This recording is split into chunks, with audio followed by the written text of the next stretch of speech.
Bonjour à tous. On raconte qu'une fois, un chaliar du rabbi, un délégué du rabbi, arrive à la faculté, il cherche des jeunes juifs. Et il va chez un jeune et lui dit, tu es juif? Le jeune lui dit, non, moi je suis pakistanais. Il va chez un autre et lui dit, tu es juif? L'autre lui dit, non, moi je suis chrétien. Il va chez un autre jeune et lui dit, tu es juif? Il lui dit, non, moi je suis musulman. Il va chez un autre et lui dit, tu es juif? Et il lui dit, moi je suis un être humain. Le chaliar lui dit, toi c'est sûr que tu es juif. Aujourd'hui, voyons une sikha du rabbi qui va nous rappeler la fierté, l'importance d'être juif et en conséquence le comportement qu'on doit avoir. Tout d'abord, voyons l'explication d'un verset que le rabbi ramène au début de la sikha, comme ce verset-là est expliqué donc dans la Gemara, c'est-à-dire dans la partie dévoilée de la Torah, et après dans la deuxième étape, le rabbi va nous expliquer ça sur le plan spirituel. La Torah dit comme ça: lorsque un homme va donner à un autre quelque chose en dépôt, on va donner par exemple un exemple, Rouven donne à Shimon quelque chose à garder. Et suite à cela, Shimon, il a dit que l'objet, il a été perdu. Il a été perdu et ce n'était pas de sa faute. Donc il s'est acquitté et il n'a pas besoin donc de rembourser cet objet. Il doit aller au tribunal et jurer. Et la Torah dit comme ça: Al kol var pesha, pour tout objet de culpabilité. Al shor, al chamor, al se, al salma, que ce soit un bœuf, un âne, un agneau, un vêtement. Et Shimon, il jure sur ces objets-là ou quoi que ce soit, donc ce que Rouven lui a donné en dépôt, il dit: c'est pas de ma faute. Moi, j'ai pas fait de pshia, j'ai pas négligé, j'ai bien gardé comme il fallait. Eh bien, il va jurer. Et finalement, après, il s'avère, Ashayom Arkihouzé. On dit: hey, mais c'est ça, l'objet que tu as dit qui a été perdu, il est chez toi. Shimon, t'es un voleur. Eh bien, Ada Elohim Yavod Vashnem. Ils vont aller au tribunal.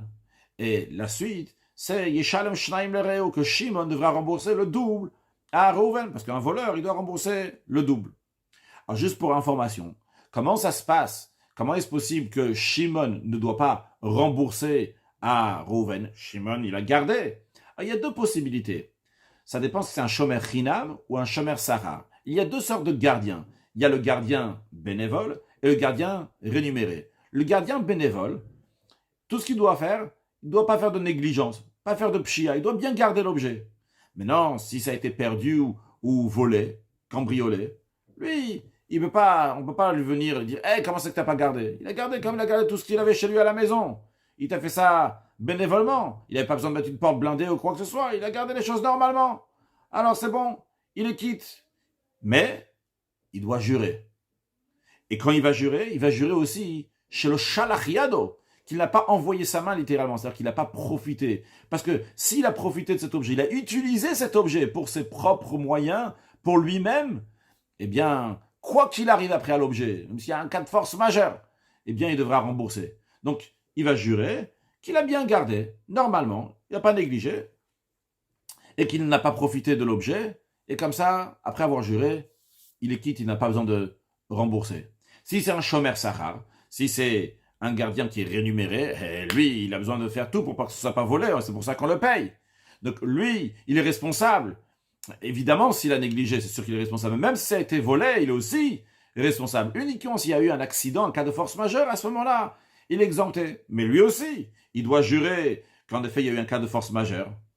Et il doit jurer aussi qu'il n'a pas profité de l'objet. Parce qu'encore une fois, s'il a profité de l'objet, eh bien, tout ce qui va arriver après à l'objet, il sera quand même responsable pour rembourser cet objet à Reuven.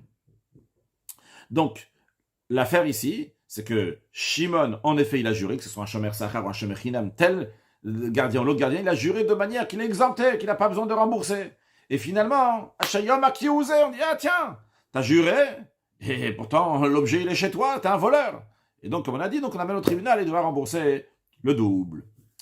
Maintenant, le rabbi nous dit: tout ce qui existe dans la partie dévoilée de la Torah existe aussi sur le plan spirituel.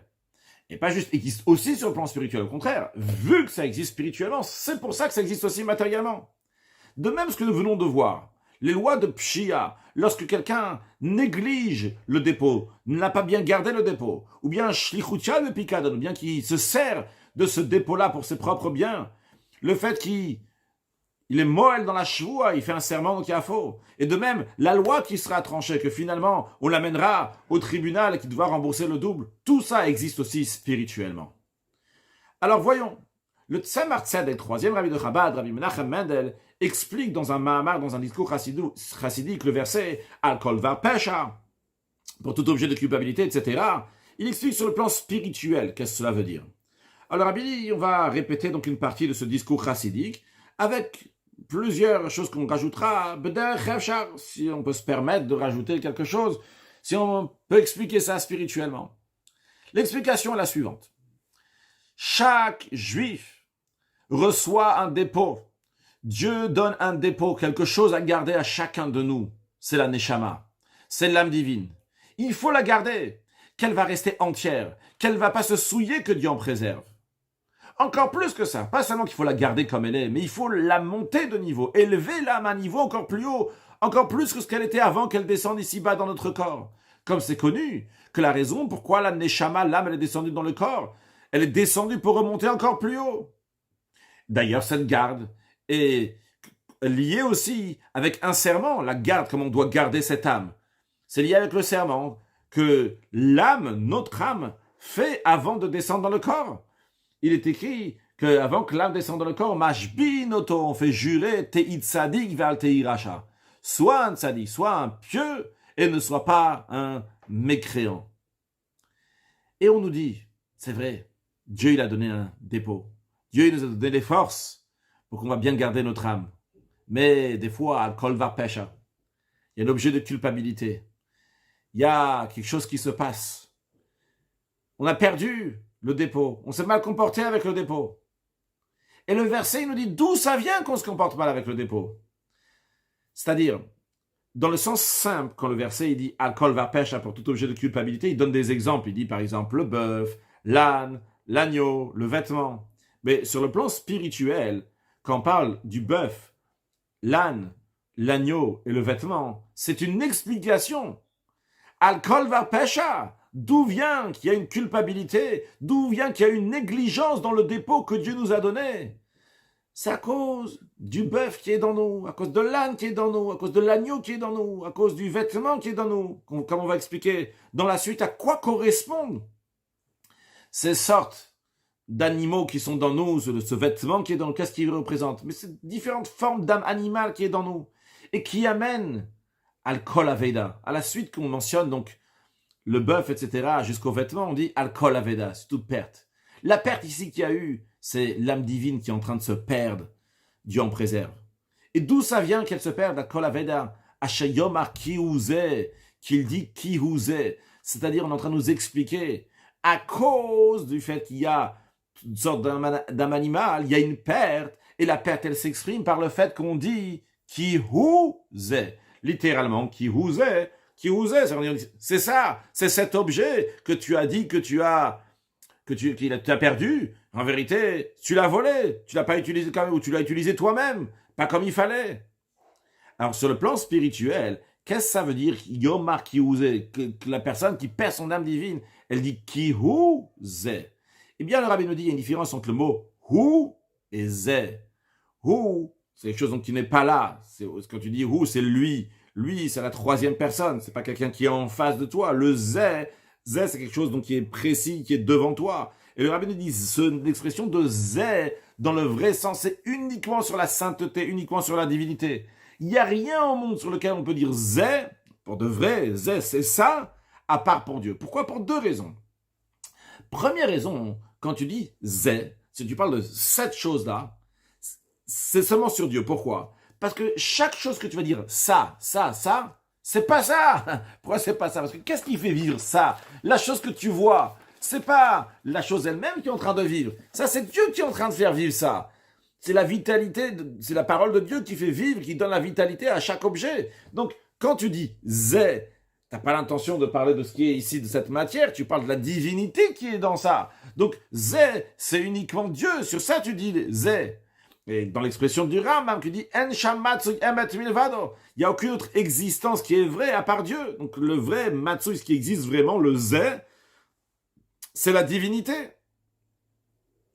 Deuxième raison, Le zé, c'est pas seulement que tu dis sur cette chose-là, une autre chose. C'est que tu puisses dire n'importe où tu es, c'est ça. Quand tu dis c'est ici, ça se trouve ici. N'importe où tu es, tu peux dire zé, et ça c'est uniquement sur Dieu. Tu peux dire c'est ici, c'est là. Pourquoi? Parce que toute chose, quand tu dis c'est là, que tu peux dire que cette chose-là elle est là, mais cette chose elle est là, elle n'est pas ailleurs. Tu ne peux pas dire partout c'est ici. Ça sera juste pour là, mais ça ne sera pas juste pour ailleurs, parce que cette chose-là se trouve ici et non pas ailleurs. En revanche, lorsqu'il s'agit de Dieu, Dieu se trouve de partout. Il se trouve de Shem Shamaim Shagur Befikol. Le nom de Dieu se trouve dans la bouche de tout le monde, qui exprime l'idée que l'etata panoimine, qu'il n'y a pas un endroit dans lequel Dieu ne se trouve pas. Donc, partout où tu te trouves, dans le monde entier, tu peux toujours dire c'est ici, c'est ici. Qu'est-ce qui est ici que Dieu il est ici?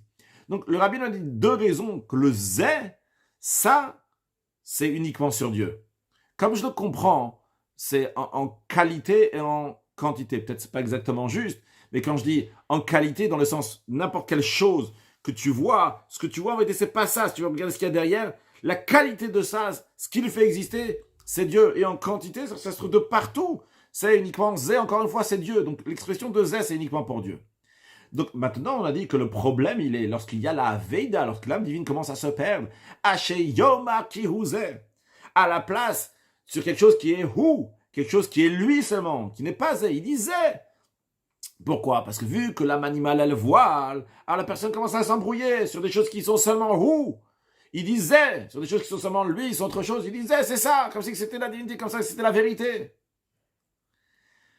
Maintenant, le rabbi dit, voyons, en ce qui concerne donc les 4 sortes d'animaux qu'il y a dans nous-mêmes.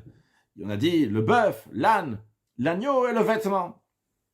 Le Tzemar Tzedek, il explique que le taureau fait référence à celui qui encorne. C'est-à-dire c'est une forme d'âme animale qui encorne, qui se met en colère contre la divinité, contre Torah Mitzvot.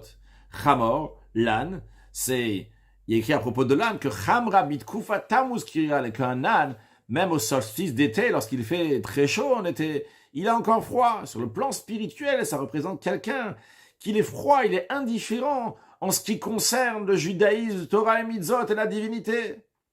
C'est une sorte d'âme animale. Puis, il y a le l'agneau.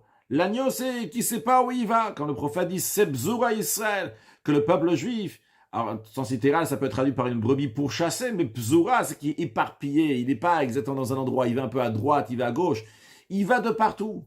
Et Salma, le vêtement, en hébreu, ça se dit aussi Beged. Beged du langage de Beged, Bogdim Bagdou, qui peut être traduit par violence, mais aussi tout simplement par trahison. Donc, un traître, donc, se comporter en ce qui concerne le judaïsme de manière avec traîtrise.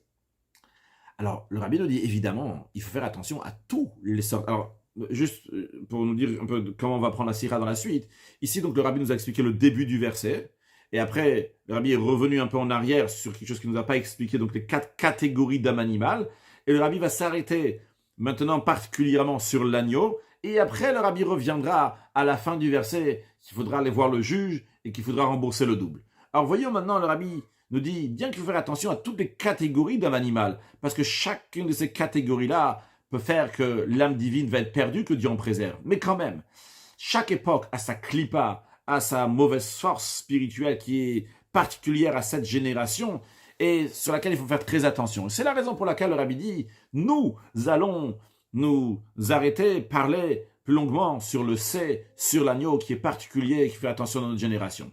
Et pour cela, tout d'abord, voyons le verset que nous venons de mentionner à propos du de l'agneau, Sep Zura Yisrael, que le peuple juif, c'est un agneau qui est éparpillé, si on peut dire, dans le sens ici, qui va à droite, à gauche, qui va un peu de partout.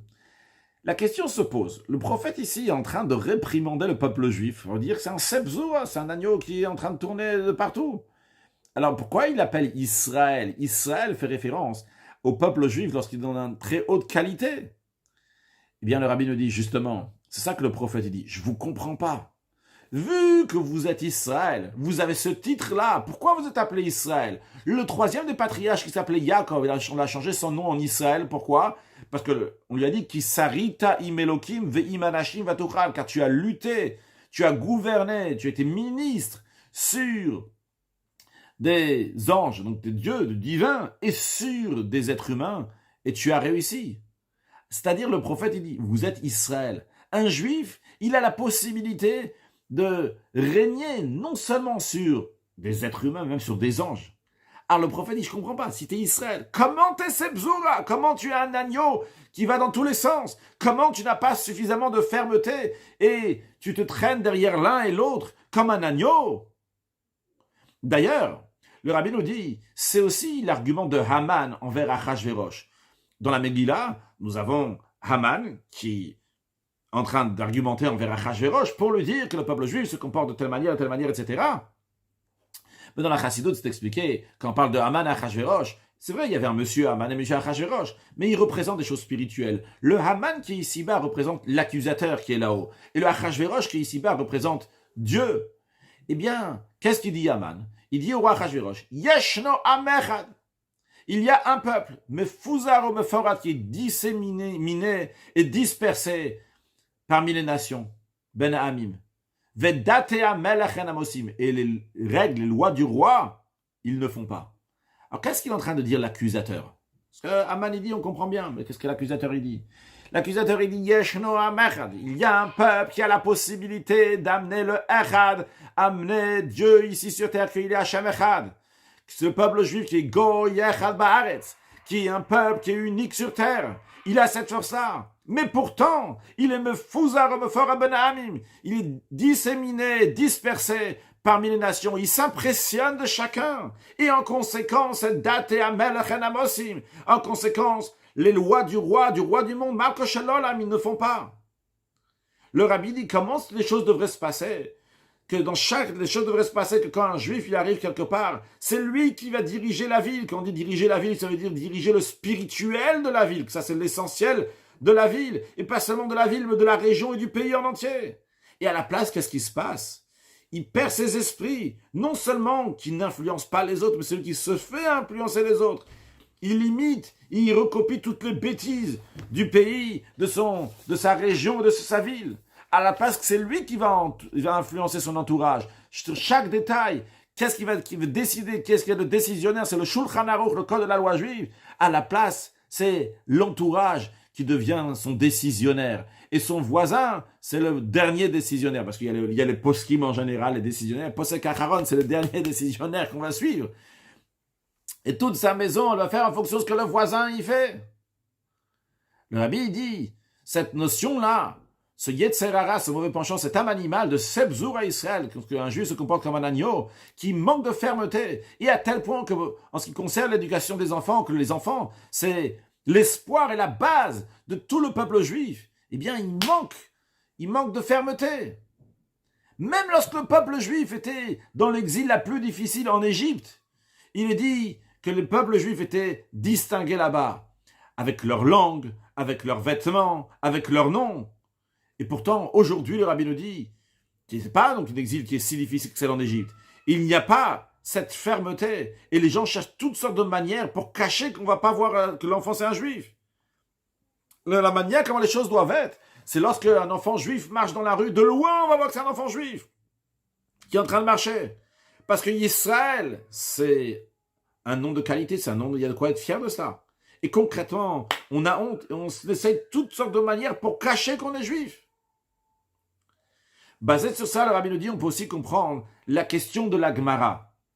La Gemara, elle demande, le Talmud demande, pourquoi la Torah, quand elle parle d'une perte, c'est-à-dire que Shimon, il a dit qu'il a perdu l'objet que Rouven lui a donné en dépôt, la Torah dit, que ce soit un bœuf, un âne, un agneau, un vêtement. Pourquoi ils ont tous ces détails-là? Et la Gemara explique un par un. Elle explique pourquoi il y a besoin de nous dire c'est quoi le chidouche, c'est quoi la nouveauté, la particularité qu'il y a dans le bœuf, c'est quoi la particularité qu'il y a dans l'âne, c'est quoi la particularité qu'il y a dans le vêtement. Mais en ce qui concerne l'agneau, la Gemara reste avec une question. La Gemara demande au début, c'est de Katavrachaman de l'Amali, en effet. Pourquoi? Et la Gemara reste avec une question, il dit, c'est de Aveda Kashia, en effet. C'est l'agneau des Aveda de la perte, qui est dans le contexte donc de ce gardien qui a dit que ça a été perdu. Eh bien, Kashia, c'est une question. La question reste dans la Gemara. Dans la Gemara, c'est pas répondu. Pourquoi la Torah, elle nous a souligné le c'est l'agneau? Alors le rabbi nous dit, qu'est-ce qu'il faut faire avec l'agneau? Alors le rabbi dit, sur le plan spirituel, on va expliquer qu'est-ce que la Gemara elle veut dire. La Gemara veut dire comme ça, encore une fois sur le plan spirituel. Il y a un taureau, il y a quelqu'un qui a un âme animal, qui en corne. Un autre qui a un âme animal comme un âne. Que bien qu'il fait très chaud, Shem Shavaye, il y a le soleil de Dieu qui représente un niveau divin spirituel, qui est très très fort. Et quand même, lui il a froid et il est indifférent. Il y a encore une troisième sorte de l'âme animal, le salma, le vêtement, ce qui trahit Torah Mitzot. Mais quand même, on te dit, tout cela, la Gemara dit, je comprends qu'il y a un chidouche dans tout ça, il y a une nouveauté. Tous ces gens-là, ils peuvent faire tchouva. C'est un chidouche qui peut faire tchouva. Lui, il s'est rebellé, lui, il s'en a encorné, l'autre, il a fait... Quand même, tous, ils peuvent faire tchouva. Donc la Gemara, elle comprend que tout cela, il y a un chidouche, que Vesha Verafalo. Il a été perdu, en effet. On va faire un Shavat Aved, on va ramener la perte. Vesha va repartir vers Hachem, tchouva, repartir Dieu. Mais la Gemara, elle demande, c'est l'agneau. Pourquoi la Torah a besoin de dire l'agneau? C'est quoi la question de la Gemara? Pourquoi on a besoin de dire l'agneau? La Gemara, elle demande, c'est pas grand-chose, c'est pas un animal qui est si gros que ça. C'est évident. Si, déjà tu me dis que les gros âmes animales, le bœuf, l'âne, le vêtement, trahison, tout cela, ils peuvent faire tchouva. L'agneau, à plus forte raison, c'est sûr et certain qu'on peut faire tchouva. T'as pas besoin de me le dire. C'est-à-dire, sur le sens littéral de la Gemara, ça veut dire, je peux déjà déduire du bœuf, de l'âne et du vêtement qu'il faut rendre l'agneau. Et sur le plan spirituel, le rabbi nous dit, on peut comprendre que l'agneau, il peut faire tchouva à plus forte raison. Ça, c'est la question de la Gemara sur le plan spirituel. C'est sûr que l'agneau, il peut faire tchouva. Si déjà les autres, ils peuvent faire tchouva, l'agneau aussi peut faire tchouva. Il n'y a rien de méchant dans l'agneau, a priori. Et la Gemara répond, non. C'est Aveda Kashia. Ne crois pas que l'agneau, il est si évident que ça. Le Sede Aveda, cet agneau-là, Kashia. Kashia, c'est difficile. Ça veut traduire, c'est une question, mais littéralement caché, c'est dur. C'est le plus dur. Pourquoi c'est le plus dur, l'agneau? Eh bien justement, parce que s'il n'y a pas la base et le commencement du début du tour et du Shulchan Aruch, dans le tour du Shulchan Aruch, il y a 4 parties. Et la première partie, qu'est-ce qu'on dit là-bas? On dit on dit qu'il ne faut pas avoir honte des moqueurs. Et si cette personne-là, elle a honte des moqueurs, elle s'impressionne de tout le monde, c'est un agneau.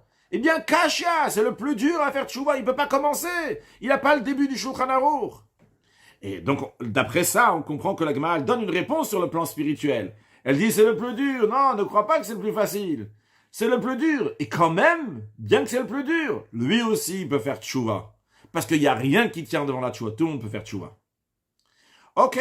En tous les cas, on a vu qu'il y a, sur le plan spirituel, 4 manières de sorte animale qui font qu'à Kol Aveda, qu'on va perdre le dépôt que nous nous avons donné, l'âme divine va être perdue. Donc, quelle est la solution concrètement? Le rabbi nous dit, à la suite du verset, on dit, la loi, elle va être tranchée. On va dire que Ada Elohim, jusqu'au juge, on va dire la parole va venir, donc le litige de 2. Donc, ça fait référence le juge, ça fait référence au premier Dayan, au premier juge. C'est qui le premier juge? C'était Moshe Rabbeinu. Et le rabbi nous dit, ne pas croire seulement il s'agit de Moshe Rabbeinu d'il y a 3300 ans. Il pâche tout à de Moshe Bechol Dara. Tikkun Zohar nous dit que l'extension de Moshe Rabbeinu se trouve dans chaque génération. C'est-à-dire le rabbi de la génération. Et lui donne la force pour faire la tchouva comme il se le doit. Et c'est quoi la tchouva? Comment le Dayan, le juge, comment le rabbi il va faire tchouva? Il va aider à faire tchouva. Yeshalem shnaim lere'eu. La Torah dit que Shimon devra rembourser le double à Rouven. C'est-à-dire que le juif devra rendre le double à Dieu. Parce que Dieu est appelé Re'eu dans le Midrash, l'ami du peuple juif. Et le juif va devoir rembourser le double de ce qu'il y avait avant la faute. Comme l'Admour Azaken dit dans Igeret HaTshuva, que si quelqu'un avait l'habitude de lire 1 page, maintenant il doit lire 2 pages. C'est l'idée de Tshuva, il va faire le double maintenant, etc. Et à ce moment-là, Dieu va faire aussi, qui va donner mesure pour mesure. À ce juif-là, il va faire que toutes ces fautes qu'il avait fait intentionnellement, les sdonotes, ils vont se changer en srouyot, en mérite. Et même l'âme animale va aider aussi pour le service de Dieu. Et bien, de manière plus précise, quand on dit que l'âme animale va aider pour le service de Dieu, c'est-à-dire qu'à la place qu'il va y avoir un âme animal qui est un bœuf qui est en corne, il va y avoir ce qui est dit Verav Tvuot Bekoar Shor, qu'il y a beaucoup de récoltes dans la force du bœuf. C'est-à-dire que le bœuf, lorsqu'on va bien le diriger, il va ramener beaucoup de récoltes, beaucoup de positives. Et du chamor, de l'âne, À la place que c'est un âne qui est froid, il va y avoir maintenant Yissachar Hamor Garem, un âne qui a des os qui sont solides. Donc l'idée, c'est quoi? C'est Kabbalatol, c'est recevoir le joug de Dieu. Qu'à la place qu'il a cette froideur, il va recevoir bien le joug de Dieu, Kabbalatol. Puis à la place, qui va être jusqu'à présent, il était un agneau pzour à Israël, qui est éparpillé, qui suit tout le monde, qui n'a pas de fermeté de lui-même. Il va y avoir, comme David Amelech, il dit, Ta'iti qui s'est oved, gère comme une brebis égarée. Bakeshavdecha. Alors je te demande, mets-toi à la recherche de ton serviteur. Si on demande à Hachem de nous chercher, que Dieu va nous tirer, qu'on va être attiré à Dieu de manière qui est au-delà de la compréhension.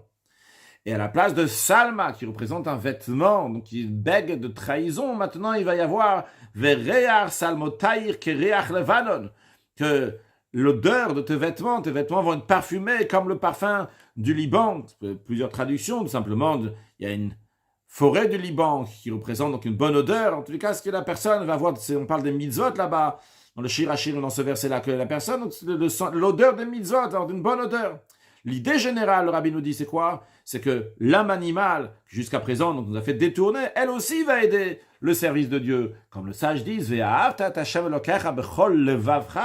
tu vas aimer ton Dieu, et l'Éternel ton Dieu, de tous tes cœurs, puisqu'il n'y a pas écrit Bechol Libra, avec un seul bête, mais Levavra, avec deux bêtes, nos sages disent, ça veut dire Bishnei Yetzarecha, avec tes deux Yetzer. Pas seulement l'âme divine, mais même l'âme animale, elle aussi, va servir Dieu. Donc voilà ici une sikha du Rabbi qui nous rappelle le plus important de la sikha, le point essentiel de la sikha, en plus de toute la belle explication extraordinaire sur le plan spirituel des versets de la Torah et de la Gemara, mais aussi comment un juif doit se comporter dans la vie de tous les jours. Il n'a pas à cacher qu'il est juif, il doit se comporter comme un juif, comme Dieu le demande, avec fierté, qu'Akadosh Baruch Hu l'a choisi de toutes les nations. Il lui a donné cette opportunité de servir Hachem 24 heures sur 24, 7 jours sur 7, avec joie et bonheur et servir Dieu avec tous les moyens, avec tous les sortes d'âmes animales que eux aussi vont se mettre au service de Dieu. Que Dieu fasse que très prochainement on va voir comment le monde entier va se changer positivement avec des bonnes choses. Parce que l'esprit d'impureté va partir du monde, et pas juste qu'il va partir, mais va se changer en bien avec la venue de Mashiach. Now, excellente journée.